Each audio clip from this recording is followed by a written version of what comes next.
दोस्तों, आज मैं आपसे बात करूंगा सर दर्द यानी हेडेक के बारे में। आज हम कोशिश करेंगे इस बात को तलाशने की कि क्या आपका सर दर्द आंखों की वजह से हो सकता है, और अगर हो सकता है तो वो क्या कारण है। सबसे पहले और सबसे बड़ा कारण जो है हेडेक का आंखों की वजह से, वो है स्क्रीन टाइम। लगातार स्क्रीन्स पे बैठना, टीवी, मोबाइल, कंप्यूटर्स के ऊपर लगातार काम करना, आंखों का थक जाना, आंखों को मसलते रहना, आंखों को ब्लिंक ना करना, तो ये सब कारण है जो आज के युग में सबसे कॉमन कारण है हेडेक के। दोस्तों, जब आप लगातार कोई भी काम करते हैं तो आपके जो स्नायु या मसल्स होती हैं वो थक जाती हैं, और अगर आप उनको आराम नहीं देते हैं तो वो थकने के बाद आपकी ऊपर की मसल्स को यूज़ करती हैं आंखें, जिसकी वजह से आपको हेडेक होते हैं।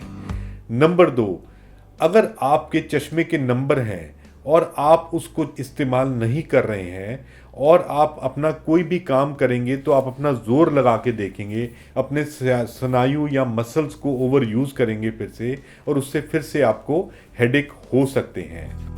दोस्तों, कुछ लोगों की आंखों के चश्मे का नंबर होता है पर उसका वो प्रयोग नहीं करते हैं और बिना चश्मों के ही लगातार अपना काम करते हैं, जिसकी वजह से उनके जो आंखों के स्नायु होते हैं, जो आई मसल्स होती हैं, वो थकनी शुरू हो जाती हैं और उसके बाद उनको हेडेक होने शुरू हो जाते हैं।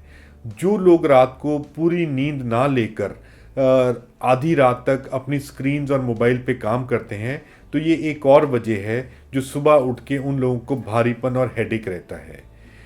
आंखों की जो ड्राइनेस होती है, यानी कि आंखों को आप जब ब्लिंक नहीं करते हैं, लगातार काम करते रहते हैं, तो हमारी आंखों का पानी सूखना शुरू हो जाता है, जिसको हम ड्राइनेस कहते हैं। इसकी वजह से भी लोगों को आई स्ट्रेन और हेडेक्स फ्रीक्वेंटली देखे गए हैं, जिसके लिए आपको आर्टिफिशियल टीयर्स और आंखों की ब्लिंकिंग फ्रीक्वेंटली करना ये बहुत ज़रूरी है, जिसके लिए हमने पूरा एक वीडियो बनाया हुआ है, स्क्रीन लाइट वीडियो, जिसका लिंक नीचे हमने शेयर किया है।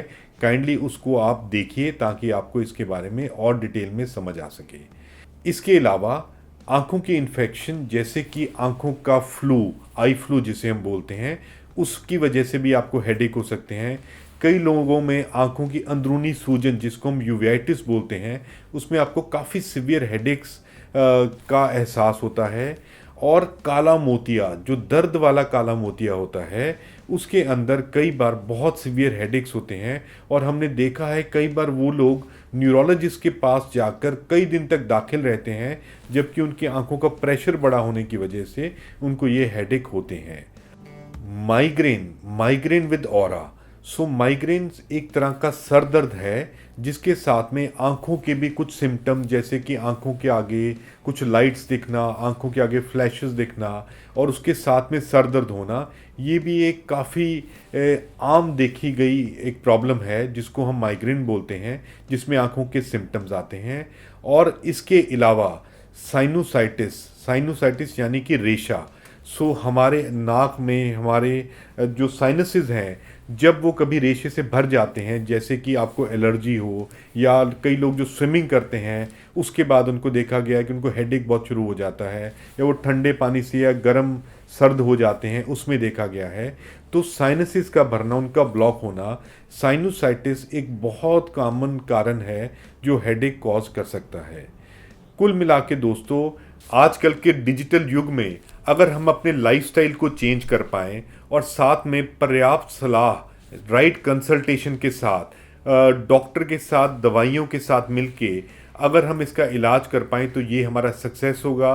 और इसी दिशा में हमने ये वीडियो बनाया है, ताकि हम आपको एक दिशा दे सकें और आपका सही इलाज हो सके। दोस्तों, यही हमारी टीम की एक कोशिश है, इसीलिए हम आपके लिए वीडियो बनाते हैं। धन्यवाद।